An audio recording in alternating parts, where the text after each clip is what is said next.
Satu hari selesai melaksanakan sholat Idul Fitri, para sahabat mendengar Rasul mengucapkan amin sampai 3 kali. Amin, amin, amin. Heran para sahabat ini, kok baginda Rasul tidak ada yang berdoa, tidak ada angin, tidak ada hujan, amin sampai 3 kali. Lalu mereka bertanya, ya Rasul, apa gerangan kok amin sampai 3 kali, kenapa? Kamu tidak tahu? Tidak tahu ya Rasul. Tadi selesai sholat, turun malaikat Jibril kepada saya. Lalu beliau bilang, ya Muhammad, saya mau berdoa kepada Allah. Mau kau mengaminkan? Silahkan Jibril. Berdoalah malaikat Jibril, Rasulullah mengaminkan. Logikanya, kalau sudah malaikat Jibril lah yang berdoa, lalu Rasulullah yang mengaminkan, apa iya doa itu meleset? Apa isi doanya? 3 macam permohonan. Maka Rasul 3 kali mengucapkan amin. Yang pertama doa malaikat Jibril, ya Allah, pada hari ini 1 Syawal ketika doanya itu, saya bermohon kepadamu, jangan engkau terima puasa dan ibadahnya anak yang durhaka kepada ibu bapaknya. Rasulullah mengucapkan amin. Belum tentu setiap kita orang tua kan, tapi pasti setiap kita adalah anak. Ini barangkali tradisi yang merangsang kita mudik lebaran, sungkem sama ibu bapak.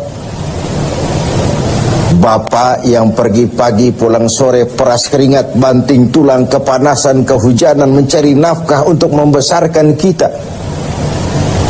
Ibu yang melahirkan kita dalam pilihan antara hidup dan mati.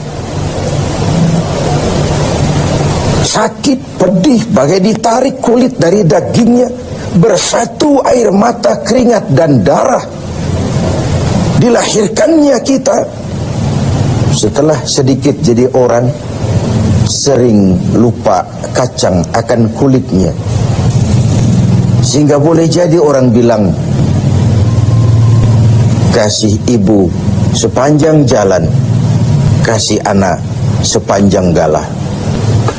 Maka setelah selesai dari sholat Id, hal pertama yang harus kita lakukan silaturahmi, minta ridhonya, minta maafnya, tidak lain adalah ibu dan bapak kita. Biarlah anak itu berkedudukan tinggi, berharta banyak, berpengetahuan luas, kalau sudah durhaka kepada ibu bapak, kurang ajar kepada ibu bapak, didoakan oleh malaikat Jibril, diaminkan pula oleh Rasul agar puasa dan ibadahnya jangan diterima oleh Allah Subhanahu wa ta'ala. Tidak ada bahagia yang bisa ditegakkan tanpa restu ibu bapak. Dan kehancuran, kebinasaan, kerusakan akan mudah terjadi dengan mendurhakai ibu dan bapak. Yang kedua, doa malaikat Jibril, ya Allah, hari ini 1 Syawal, saya mohon kepadamu, jangan engkau terima puasa dan ibadahnya istri yang durhaka kepada suaminya.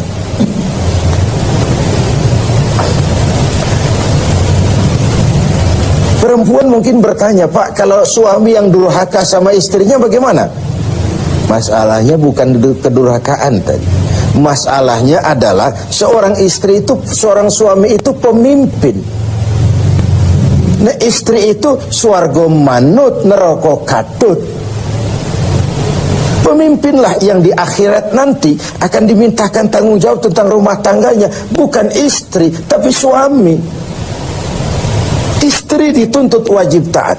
Seorang istri yang durhaka kepada suaminya, bagaimanapun keadaan suaminya, kecuali kalau untuk mendurhakai Allah, itu saja yang tidak wajib taat. Tapi di luar itu kewajiban taat itu berjalan. Maka istri selesai turun sholat Id, bersimpulah minta maaf dan minta ridho kepada suami. Bahwa dalam berumah tangga kita memang sering punya kekhilafan, kekurangan, masing-masinglah kita. Tapi itulah rumah tangga, dan disitulah Quran berpesan suami istri ibarat pakaian. Hunna libasul lakum wa antum libasul lahun. Suami istri ibarat pakaian. Kalau pakaian, pertama dia harus jadi kebanggaan. Saya bangga pakai peci, saya bangga pakai batik. Suami adalah kebanggaan istrinya, istri adalah kebanggaan suaminya. Betapapun suami ibu, dialah arjunamu. Betapapun istri kita, dialah serikandi kita. Dan begitu seterusnya. Lalu yang kedua, pakaian itu kan harus saling menutup aurat. Fungsi utama pakaian itu menutup aurat. Kalau suami istri ibarat pakaian, harus saling menutupi kekurangan masing-masing. Tidak pun cuma istri, suami juga punya khilaf dan salah. Yang terbaik, yang lebih dahulu, meminta maaf dan memberi maaf. Yang ketiga, pemirsa, ya Allah, hari ini 1 Syawal, saya mohon kepadamu, jangan engkau terima puasa dan ibadahnya muslim yang tidak mau memaafkan sesama saudaranya muslim. Memaafkan lebih berat daripada meminta maaf. Tapi memberi maaf lebih mulia daripada meminta maaf. Namun kalau dua orang muslim bertemu, yang terbaik yang lebih dahulu memberi salam. Yang terbaik yang lebih dahulu memberi maaf, dan begitu seterusnya. Dengan ibadah Ramadan, kita berharap baik hubungan kita dengan Allah. Dengan Idul Fitri, kita melakukan silaturahmi, saling bermaaf-maafan, saling berhalal bihalal. Ini bahasa Arab yang di Arab sendiri nggak kepake, halalun bihalalin. Nggak ada orang Arab punya tradisi itu. Itu bahasa Arab yang di Indonesia kan. Halal dengan halal. Maksudnya apa? Kemarin kau saya tempeleng, itu haram, tolong dihalalkan. Tolong dimaafkan. Saling maaf memaafkan. Apa yang target kita dari sini? Memperbaiki hablum minallah, sudah dengan ibadah Ramadan, dan akan kita tumbuh kembangkan terus. Dengan silaturahmi kita berharap memperbaiki hablun minan nas, hubungan antar sesama manusia. Sengaja atau tidak, terpaksa atau terbiasa, kecil atau besar, setiap kita mesti mempunyai kesalahan. Jika tidak kepada Allah, pasti kepada sesama manusia. Orang-orang sufi mengajarkan la saghair ma'al istimrar wala kabair ma'al istighfar. Tidak ada dosa kecil kalau ditumpuk terus-menerus. Tidak ada dosa besar kalau tiap hari digempur dengan istighfar. Sebesar apapun dosa itu, tiap hari kita gempur dengan istighfar, luluh juga dia. Sekecil apapun dosa itu, kalau kita tumpuk tiap hari, menggunung juga lama-lama. La saghair ma'al istimrar wala kabair ma'al istighfar.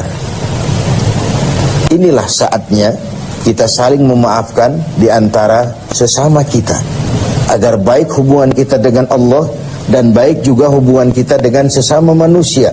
Ibadah kita tidak rusak, dan kita pun tidak akan termasuk orang yang bangkrut di akhirat kelak.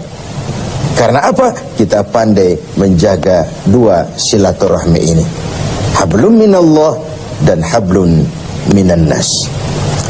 Bahkan Rasulullah sendiri mengajarkan kita mencari nilai tambah.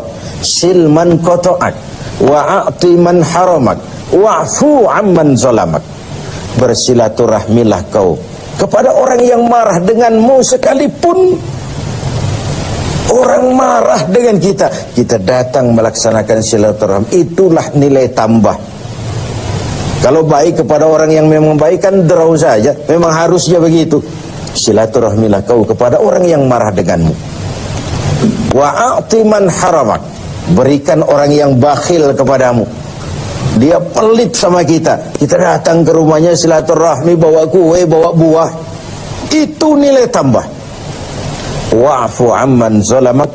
Maafkan orang yang berlaku zalim terhadap dirimu. Memaafkan, saya katakan tadi, lebih berat daripada meminta maaf. Karena memberi maaf dalam posisi di atas, tapi memberi maaf lebih mulia daripada meminta maaf. Sebulan penuh kita bertemu setiap sore. Banyak bicara, tentu banyak salah dan banyak khilaf. Lewat kesempatan ini, saya Haji Zainuddin MZ mengucapkan minal aidin al faizin kullu amin wa antum bi khair. Selamat Idul Fitri, mohon maaf lahir dan batin. Insyaallah kita jumpa lagi pada kesempatan yang lain.